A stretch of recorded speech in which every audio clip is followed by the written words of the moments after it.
E-Live, comment je me nourris ? Une émission présentée par Alice Van Hoy, naturopathe et spécialiste alimentation vivante, végétale et gourmande. Bonjour à tous, très chers auditeurs de Radio Médecine Douce. Je suis ravie de vous retrouver aujourd'hui pour une nouvelle émission « Comment je me nourris ». Aujourd'hui, on va parler d'un sujet d'actualité, on va parler d'alimentation, mais surtout d'immunité. Donc, j'ai à mes côtés Véronique Liès. Bonjour Véronique. Bonjour. Alors Véronique, vous êtes l'auteur d'un livre qui paraît aujourd'hui, qui s'appelle « L'alimentation spéciale immunité ». Donc, c'est vraiment apprendre à mieux se nourrir pour prendre soin de son immunité, c'est ça ? C'est exactement ça, c'était l'occasion, bien entendu, c'est extrêmement d'actualité. Et finalement, je me rends compte qu'il y a peu de gens qui ont conscience de l'impact de ce qu'ils mangent sur leur système immunitaire et qu'on peut être véritablement acteur de sa santé. Tout à fait. Et déjà, il y a peu de gens aussi qui sont conscients de l'immunité. Et qu'est-ce que c'est que l'immunité ? Aujourd'hui, on entend tout un tas de messages parfois qui se contredisent aussi. On a l'impression qu'en fait, pour prendre soin de son immunité, toutes les réponses sont à l'extérieur.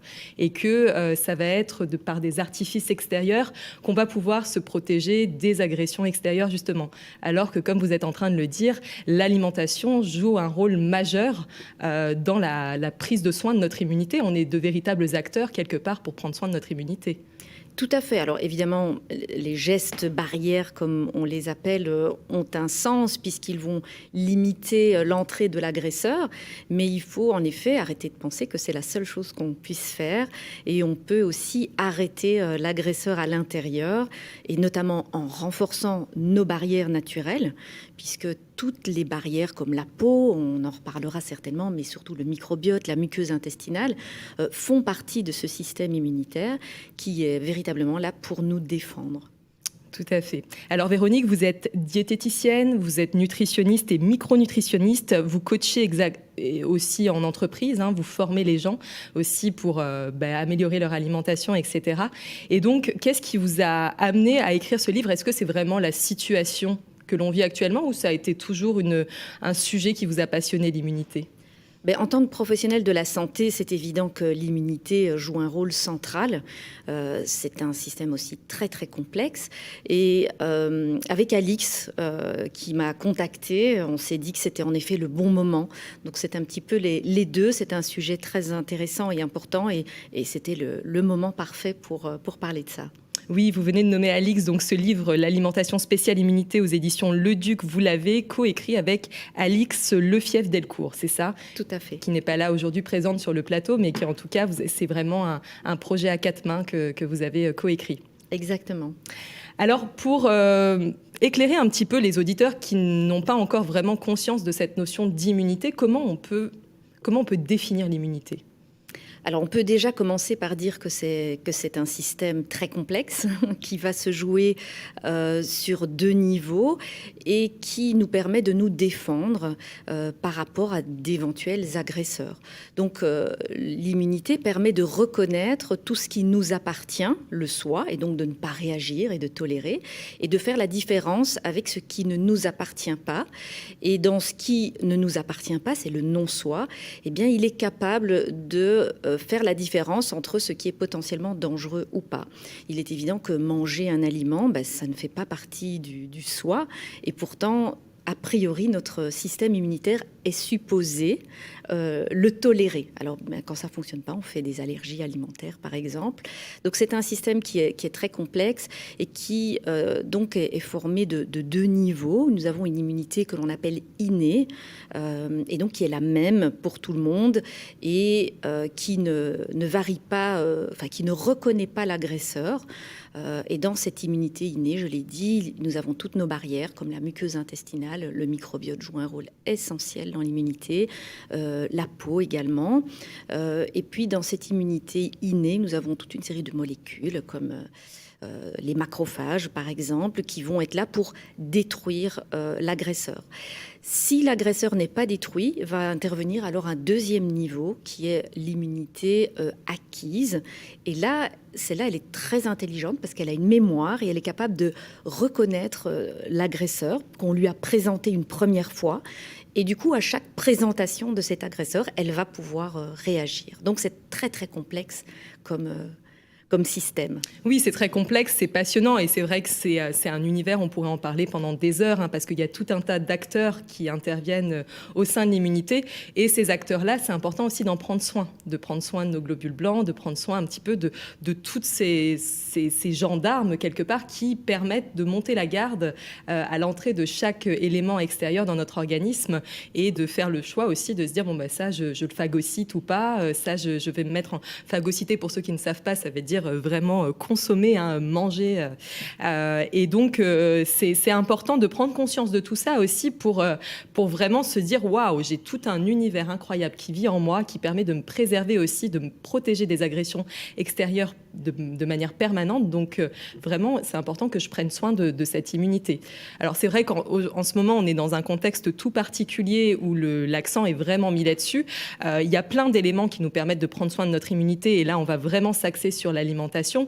Mais il y a aussi tout un tas de choses qui font chuter notre immunité, comme la peur, les émotions aussi qui sont très virulentes, la culpabilité, etc., le mauvais sommeil, le stress et tout ça. Donc ça, c'est aussi important de préciser que ça vient interférer dans notre immunité. Et c'est important d'être vraiment conscient de toutes ces choses-là. Absolument. Et le stress, vous l'avez dit, est un des éléments aussi clés de l'immunité. Et par ailleurs, on sait que l'hormone du stress, le cortisol, eh bien, elle est capable vraiment d'atténuer notre immunité. Et c'est ce qui explique pourquoi, quand on est stressé, on tombe plus souvent malade. Et on peut véritablement épuiser son système immunitaire. Et d'ailleurs, très souvent, on tombe aussi malade au début de nos vacances quand le cortisol retombe. Donc il y a vraiment un lien en effet de l'assiette, mais aussi de notre mode de vie. Le sommeil est juste incontournable dans l'immunité. Rester bien synchronisé avec son chronotype et son chronorhythme, c'est très très important. Oui, c'est vraiment une approche très holistique aussi, parce que beaucoup de personnes se disent c'est bon, moi je mange bien, ou je dors bien, mais à côté de ça je fais un petit peu n'importe quoi. Et c'est vraiment cette prise de prendre soin de son immunité, ça s'inscrit dans un tout. C'est vraiment s'intéresser à tous les plans de notre être et prendre soin de tous les étages quelque part de notre singularité, et prendre soin de bien dormir, prendre soin de bien se nourrir, et surtout avoir une bonne gestion de ses émotions et de son stress. Tout à fait.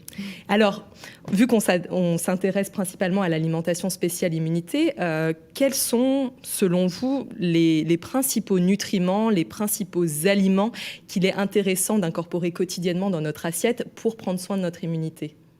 Alors, si je devais en citer un seul, mais je vous promets que j'en citerai d'autres après, mais si je devais en citer un seul de ces nutriments, ce serait la vitamine D.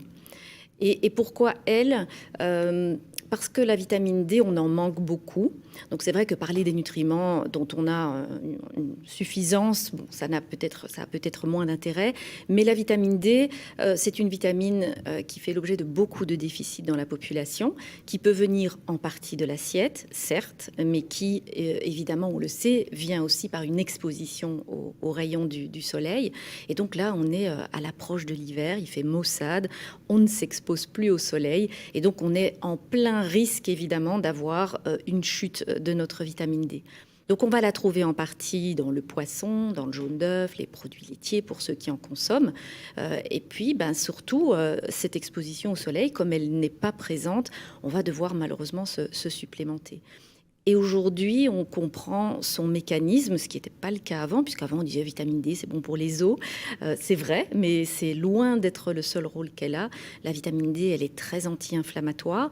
Et elle permet notamment aussi de stimuler certains lymphocytes, qu'on appelle des lymphocytes T régulateurs, qui vont calmer une immunité qui s'emballe.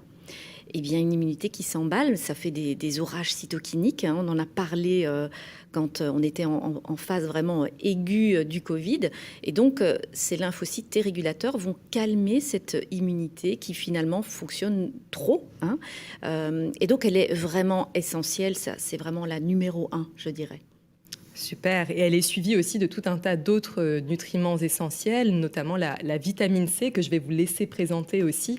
Il y a vraiment toute une panoplie de nutriments qu'il est précieux d'apporter à son corps quotidiennement.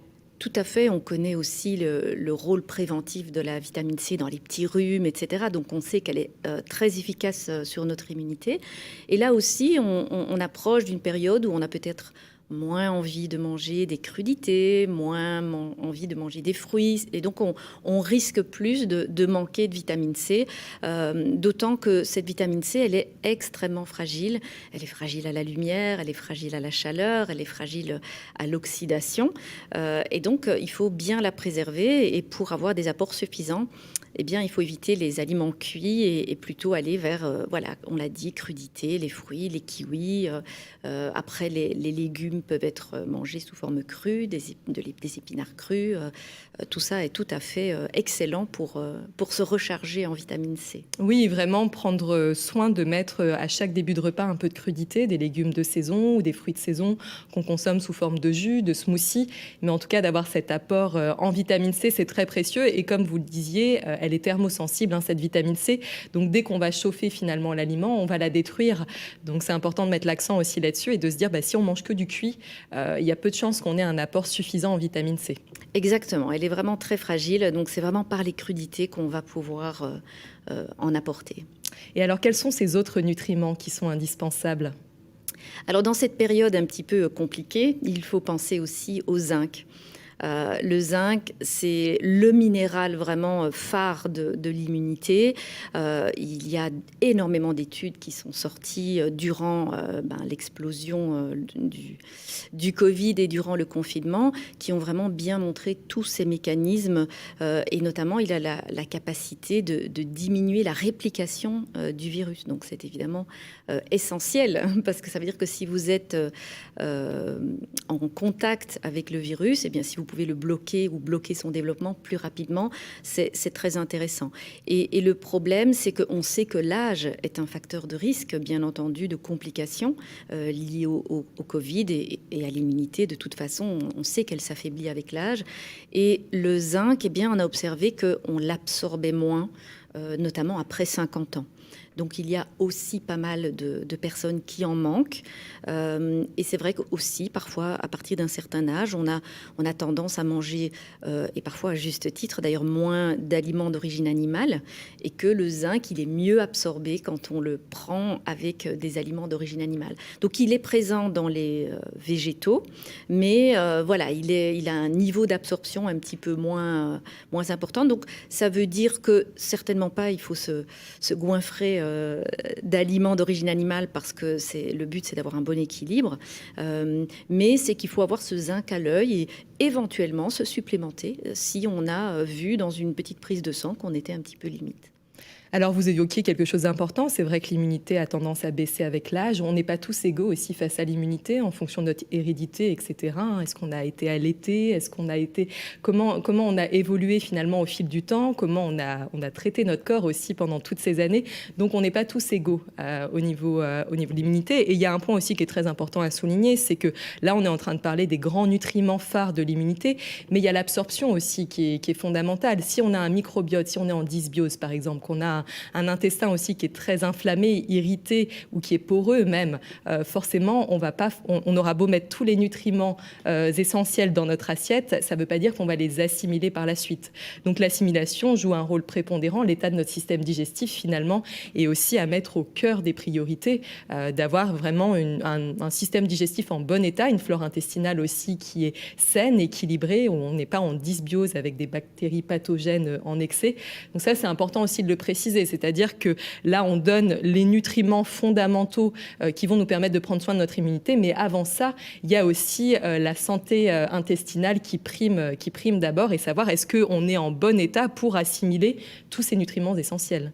Absolument, et c'est même plus large que ça encore. Donc c'est la santé intestinale, c'est l'écosystème intestinal, mais c'est la santé digestive de façon générale. C'est-à-dire que si déjà vous ne mastiquez pas, ça commence déjà mal, parce que la mastication, elle est très importante pour la digestion. Dans la salive, nous avons des enzymes digestives. Donc, nous sommes à une époque où on mange trop vite, on gobe ce que l'on mange sans mastiquer. Donc, ça commence déjà au niveau de la bouche. Et puis, de plus en plus, on observe aussi des déficits en enzymes digestives. Donc, si on ne découpe pas correctement les aliments que l'on mange, eh bien, évidemment, on ne pourra pas absorber les nutriments. Et puis, vous l'avez dit, aujourd'hui, il est la star de la santé. C'est véritablement de lui dont on parle le plus, c'est le fameux microbiote.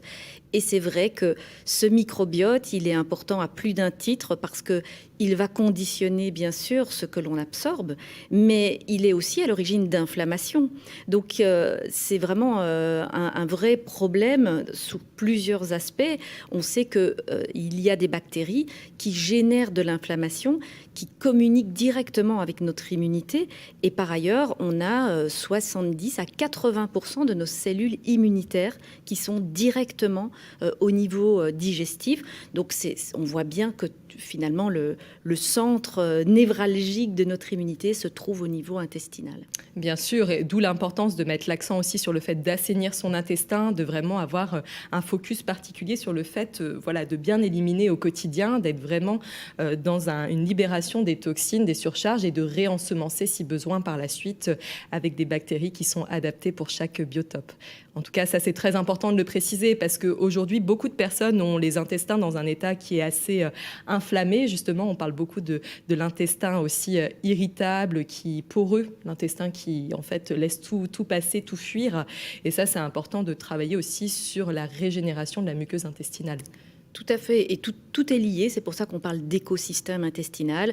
Vous avez une dysbiose, donc un déséquilibre du microbiote, qui va favoriser une hyperperméabilité intestinale, donc le passage de diverses toxines ou toxiques, et notamment des morceaux de bactéries qui sont vraiment capables d'aller stimuler des récepteurs au niveau de nos cellules immunitaires et de provoquer de l'inflammation. Alors quand on parle d'inflammation, on peut avoir l'impression que ok, si j'ai pas mal, c'est que j'ai pas d'inflammation, mais malheureusement, c'est une inflammation qui est silencieuse. C'est une inflammation qui est extrêmement vicieuse et perfide et qui s'installe progressivement et qui va impacter finalement tous nos organes via notre système immunitaire. Donc, c'est vraiment important de bien choyer son intestin. On a dit de bien mastiquer, mais voilà, d'apporter des prébiotiques, donc de quoi nourrir notre microbiote, d'apporter des probiotiques. Donc là, ce sont les bactéries que l'on va amener directement, notamment par des yaourts, des aliments lacto-fermentés. C'est vrai qu'aujourd'hui, dans l'alimentation, tout est chauffé, tout est cuit à ultra haute température. Et donc, de plus en plus, on manque de ces bonnes bactéries. Donc, la stratégie, elle est à double niveau. Apporter des probiotiques, si possible par l'alimentation, mais on peut bien sûr également le faire par des compléments alimentaires, mais c'est souche dépendant, donc tous les probiotiques n'auront pas la même efficacité. Et puis on va nourrir notre microbiote avec des prébiotiques, donc ce sont bien sûr les fibres, les fibres des fruits, des légumes, des légumineuses, etc. Et puis ce sont aussi des polyphénols, on le dit pas encore assez, mais en réalité, les prébiotiques, ce ne sont pas que des fibres, c'est tout ce que nos bactéries peuvent utiliser, soit pour se développer, soit pour fabriquer des molécules protectrices. Et donc, c'est le cas du thé vert, c'est le cas du curcuma notamment, qui sont donc des choses qu'on peut ajouter dans notre alimentation quotidienne et qui vont avoir un effet favorable sur l'immunité. Super. Alors, on a nommé la vitamine D, la vitamine C, le zinc. Il y a aussi la vitamine A. Absolument, pardon. Non, allez-y, je vous en prie. Donc la vitamine A, alors c'est vrai que en excès, elle peut être toxique, donc c'est pour ça qu'on ne recommande pas, bien sûr, d'en donner de façon systématique. Mais la vitamine A, soit vous allez la fabriquer à partir de bêta-carotène, soit vous pouvez l'avoir de façon directe, alors sous forme de rétinol. Mais là, les aliments qui la contiennent, en général, plaisent un petit peu moins bien au public, puisque c'est surtout les abats qui sont très riches en vitamine A et que tout le monde n'aime pas ça. C'est dommage parce qu'un petit foie de morue, ça contient plein de choses, plein d'oméga 3, etc. Donc ça peut avoir de l'intérêt. D'accord. Et qu'est-ce qu'il y a d'autre comme autres vitamines aussi qui sont fondamentales ? Alors, dans les vitamines du groupe B, bien entendu, sont aussi très importantes. Et donc, c'est pour ça qu'il faut éviter de manger des aliments raffinés, qu'on va plutôt favoriser le complet pour avoir toutes ces vitamines du groupe B. Et puis, on ne peut pas ne pas parler des oméga 3, bien entendu, puisque l'inflammation fait partie intégrante de la défense immunitaire et du système immunitaire, et que les principaux anti-inflammatoires de l'assiette, c'est véritablement les oméga 3 et donc surtout ceux du poisson gras. Oui, les poissons, les petits poissons des mers froides, sardines, maquereaux. Après, il y a les huiles comme l'huile de périlla, la cameline, l'huile de colza aussi, qu'il est précieux d'incorporer quotidiennement dans son assiette pour avoir un bel apport en oméga 3. Tout à fait. Mais il faut savoir que les huiles, elles sont extrêmement utiles et même indispensables, mais on ne va pas nécessairement pouvoir toujours transformer suffisamment l'oméga 3 qui est présent dans ces huiles en oméga 3 à plus longue chaîne. Et c'est pour ça que le poisson devient quand même un indispensable. En tout cas, si tous les animaux étaient bien nourris, on pourrait se passer peut-être du poisson parce qu'on aurait plus d'oméga 3 naturellement et notamment dans les œufs. Mais aujourd'hui, comme les animaux sont vraiment souvent assez mal nourris et plus avec des oméga 6, eh bien, on se retrouve avec des produits dans le commerce qui, eux aussi, sont trop riches en oméga 6. Tout à fait. Alors, il y a aussi le magnésium, le fer, qui interviennent grandement dans la prise en charge de notre immunité. Absolument, le magnésium, il est essentiel finalement dans tous les métabolismes énergétiques. Et lui aussi, récemment, on s'est rendu compte qu'il avait une action anti-inflammatoire. L'avantage du magnésium, c'est que il est sans danger. Donc, si on veut un petit peu se supplémenter parce qu'on est soumis au stress, on sait que c'est un anti-stress magnifique, on peut le faire sans crainte, ce qui n'est pas vrai pour le fer. Le fer, il y a évidemment des femmes, surtout des enfants, des adolescents, des sportifs qui en manquent, mais il y a aussi toute une part de la population qui en a beaucoup trop. Et le fer en excès est pro-oxydant. Et donc, il n'est pas du tout recommandé de prendre du fer sans avoir au préalable vérifié son taux de fer dans le sang. Oui, tout à fait. De faire une analyse sanguine, voir où on en est, si on est anémié ou pas, afin de savoir s'il est important de se complémenter. Alors là, on a quand même fait un petit tour des grands nutriments de l'assiette immunisante. Et alors vous, dans votre livre, vous parlez aussi de certains critères que doit remplir l'assiette et vous avez les 5 A du quintet gagnant. Vous les appelez comme ça. Est-ce que vous pouvez nous en dire un petit peu plus sur ces 5 A ? Oui, je pensais que c'était facile à retenir ce fameux quintet gagnant. Donc les 5 A de la santé, parce que c'est évidemment pas limité à l'immunité, pour moi, c'est d'avoir une alimentation qui soit anti-inflammatoire. Donc, on a beaucoup parlé d'inflammation. Vous aurez compris le rôle central de l'inflammation, puisqu'elle doit être contrôlée. Elle est utile, mais elle doit être contrôlée. Donc, avoir une alimentation anti-inflammatoire, on l'a dit, c'est des oméga 3 par les petits poissons gras. C'est des animaux élevés en plein air. C'est des bonnes huiles, comme l'huile de colza, l'huile de lin, l'huile de caméline, ce genre de choses. Le deuxième A, ça va être une alimentation antioxydante. Donc, ces antioxydants nous empêchent de nous oxyder, comme leur nom l'indique. Donc, on va en avoir dans les fruits, les légumes, les bonnes huiles également pour la vitamine E, la vitamine C, on en a parlé, les crudités. Et puis, toutes les épices, le thé vert sont des aliments qui sont très antioxydants. Aujourd'hui, un grand problème de santé publique, c'est l'élévation de la glycémie. C'est une hyperglycémie permanente qui entraîne une hyperinsulinémie et qui, peu à peu, va mener au diabète. Et on sait que de l'insuline élevée en permanence, ça fait de l'inflammation. Donc, on va essayer d'avoir une assiette qui soit anti-hyperglycémiante et choisir des aliments qui sont donc avec un index glycémique plutôt bas. Donc, des aliments complets, des légumineuses, donc des lentilles, des pois chiches, du quinoa et éviter les riz blancs, les aliments transformés. Bien entendu, les biscuits, les produits de pommes de terre transformés comme les chips, etc. Donc vraiment, on va essayer d'avoir sous contrôle sa glycémie. Et puis, on en a parlé, le 4e A, c'est anti-dysbiose. Donc là, l'idée, c'est d'avoir des probiotiques par des yaourts, par exemple, ou des produits lactofermentés. On a le kéfir, on a le kombucha, on a plein de choses aujourd'hui à notre disposition. Et les prébiotiques, donc tout ce qui est fibres, mais à la fois le thé, les épices.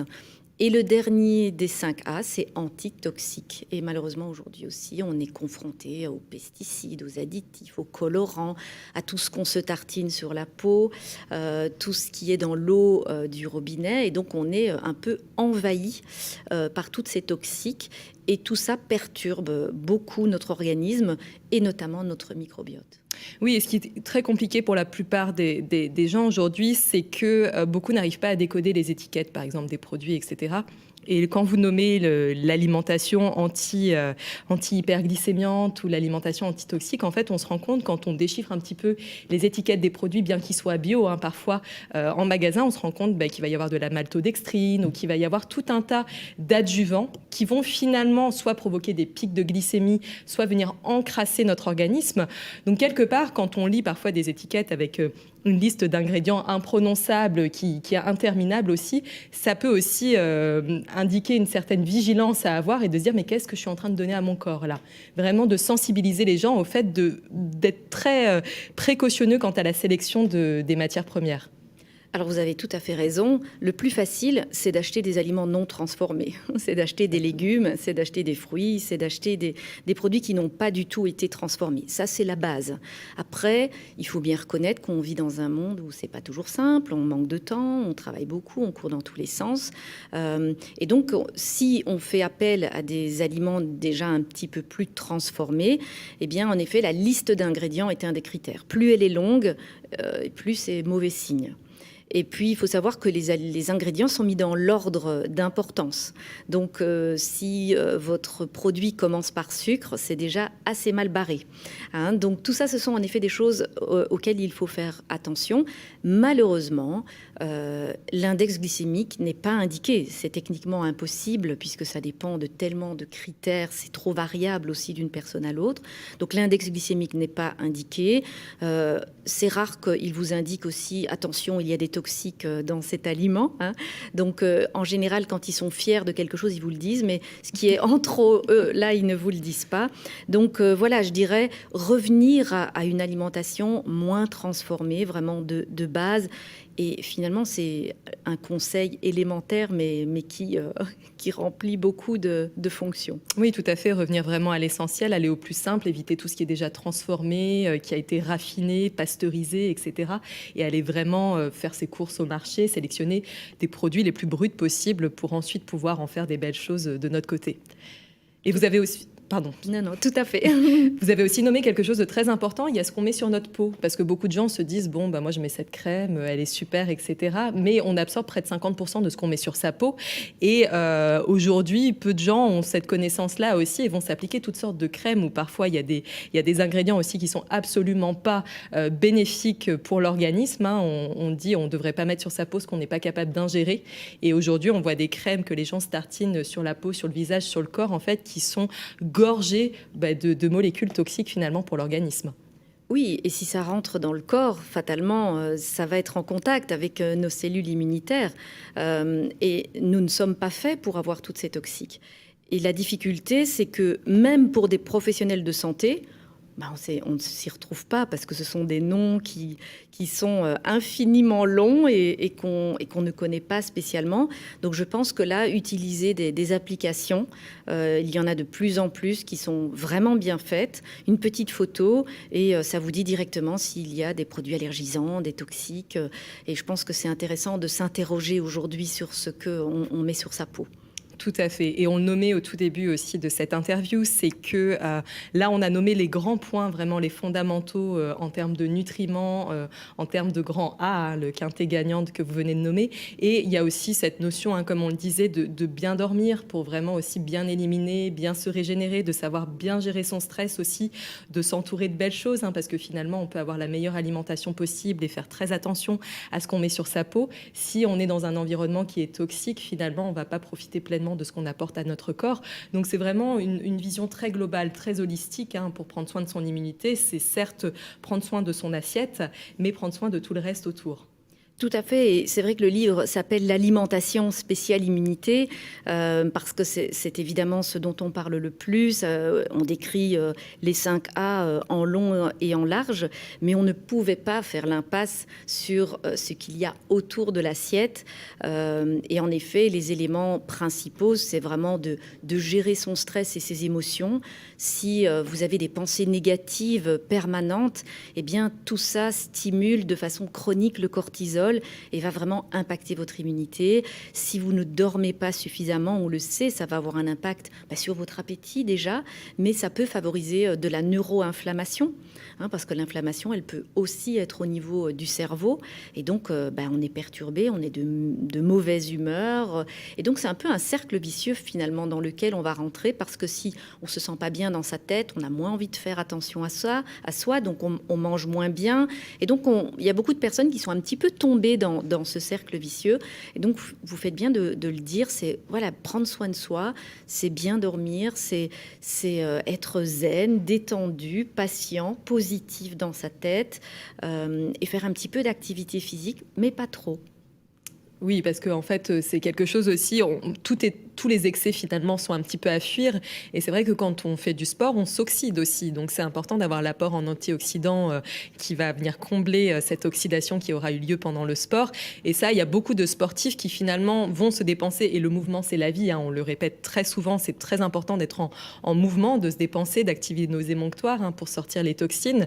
Mais par contre, c'est important d'avoir aussi l'assiette qui va par la suite, riche en antioxydants, pour venir contrer cette oxydation qui a eu lieu pendant l'effort.